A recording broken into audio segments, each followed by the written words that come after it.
السلام علیکم سامعین، ایک اور ہورر اسٹوری لے کے میں آپ کی خدمت میں حاضر ہوا ہوں۔ چلیں شروع کرتے ہیں۔ گاؤں کے کنارے ایک پرانا ویران بنگلہ تھا۔ لوگ کہتے ہیں وہاں ایک چڑیل رہتی ہے جو رات کے وقت اکیلے لوگوں کو اپنے جال میں پھنساتی ہے۔ ایک دن کامران نام کا شخص، نوجوان لڑکا، جنگل کی طرف گیا۔ وہ کسی کام کے لیے لکڑیاں کاٹنے گیا تھا۔ شام ہوتے ہی یہ راستہ بھول گیا۔ اچانک اسے ایک خوبصورت لڑکی نظر آئی۔ لڑکی نے کہا، تم پریشان لگ رہے ہو، آؤ میرے گھر چل کر رات گزار لو۔ کامران نے آس پاس دیکھا، کوئی راستہ نہ تھا، اسی لیے وہ اس کے ساتھ چلا گیا۔ گھر عجیب تھا، دیواریں پرانی تھیں مگر اندر سب کچھ نیا اور صاف تھا۔ رات کو لڑکی نما چڑیل نے مزیدار کھانا بنایا اور محبت سے بات کی۔ بعد میں کامران اسی سے محبت کرنے لگا اور اسی سے شادی کر لی۔ شادی کے بعد عجیب واقعات شروع ہو گئے۔ ہر رات آدھی رات کے بعد لڑکی غائب ہو جاتی۔ جب کامران پوچھتا، تو کہاں تھی؟ میں صرف باہر ہوا لینے جاتی ہوں، لڑکی نے جواب دیا۔ وہ جنگل کے بیچ ایک پرانے درخت کے پاس پہنچی۔ وہاں پہنچتے ہی اس کے دانت لمبے ہو گئے اور زمین تک آ پہنچے۔ سرخ آنکھیں اور اس کے پاؤں الٹے ہو گئے۔ کامران خوف سے کانپ اٹھا۔ تب اس کو پتہ چلا کہ اس کی بیوی انسان نہیں بلکہ ایک خوفناک چڑیل تھی۔ چڑیل نے اچانک مڑ کر اسے دیکھ لیا۔ اس کی خوفناک ہنسی قبرستان اور درخت کے آس پاس کے سارے علاقے میں گونج اٹھی۔ وہ بولی، اب تم میرا راز جان چکے ہو، اب تم کبھی یہاں سے زندہ نہیں جا سکتے۔ کامران بھاگنے لگا مگر قبرستان کے دروازے خود بخود بند ہو گئے۔ کامران نے قبرستان کا دروازہ زور زور سے کھولنے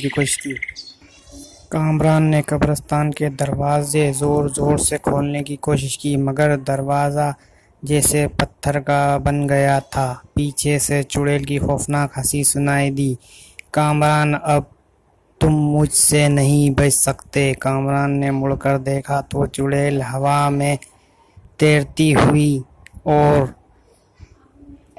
اس کی طرف بڑھتی چلی آ رہی تھی۔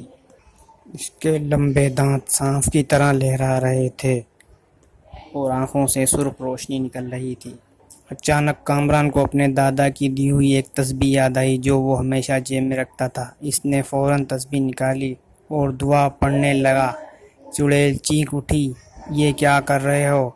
اسے بند کرو۔ جیسے جیسے کامران دعا پڑھتا گیا چڑیل کمزور ہوتی گئی، مگر اچانک قبرستان کی قبروں سے سیاہ دھواں نکلنے لگا۔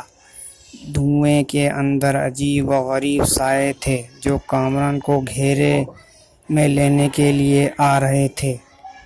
کامران ڈر گیا لیکن اس نے دعا جاری رکھی۔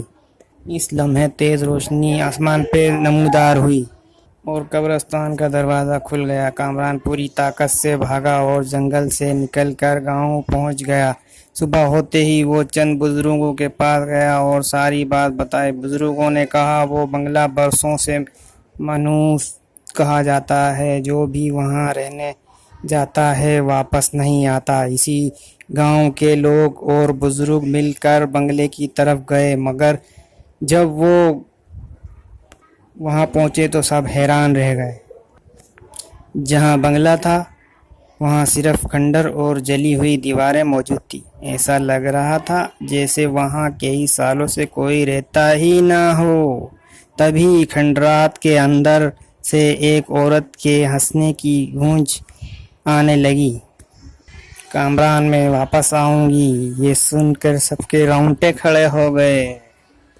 چڑیل کی آواز سن کر گاؤں والے خوفزدہ ہو گئے، لیکن ایک بزرگ نے کہا، اگر آج اس کا خاتمہ نہ کیا تو پھر کسی بے گناہ کو اپنا شکار بنا لے گی۔ اسی رات سب لوگ کھنڈرات کے پاس جمع ہوئے۔ آسمان پر کالے بادل چھائے ہوئے تھے اور تیز ہوا چل رہی تھی۔ اچانک زمین کانپنے لگی۔ کھنڈرات کے درمیان سے وہی چڑیل نمودار ہوئی۔ اس کے بال زمین پر گھسیٹتے رہتے، آنکھیں آگ کی طرح سرخ تھیں اور اس کی خوفناک چیخ پورے علاقے میں گونج رہی تھی۔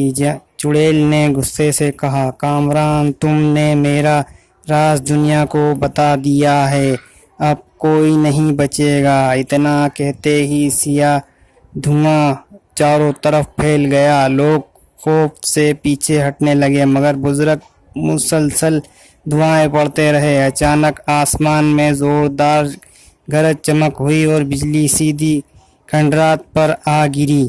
ایک خوفناک دھماکہ ہوا، چڑیل نے ایسی چیخ ماری، پورا جنگل لرز اٹھا۔ چند لمحوں بعد دھواں چھٹ گیا، چڑیل غائب ہو چکی تھی، صرف ایک پرانی سیاہ انگوٹھی زمین پر پڑی تھی۔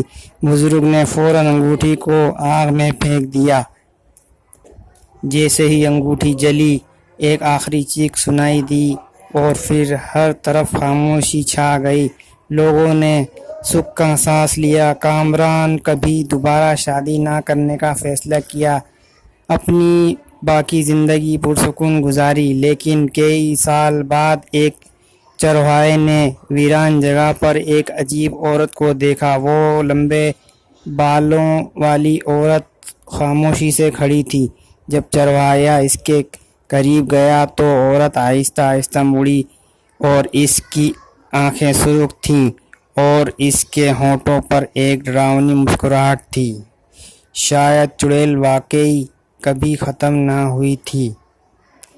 آپ کو کہانی کیسی لگی؟ آپ کمنٹس باکس میں بتائیں، اپنی رائے کا اظہار کریں۔ ہمیں کس چیز کی تبدیلی کرنی، کیا کرنا ہے، آپ مشورہ بھی دے سکتے ہیں، اور آپ چینل کو سبسکرائب کریں۔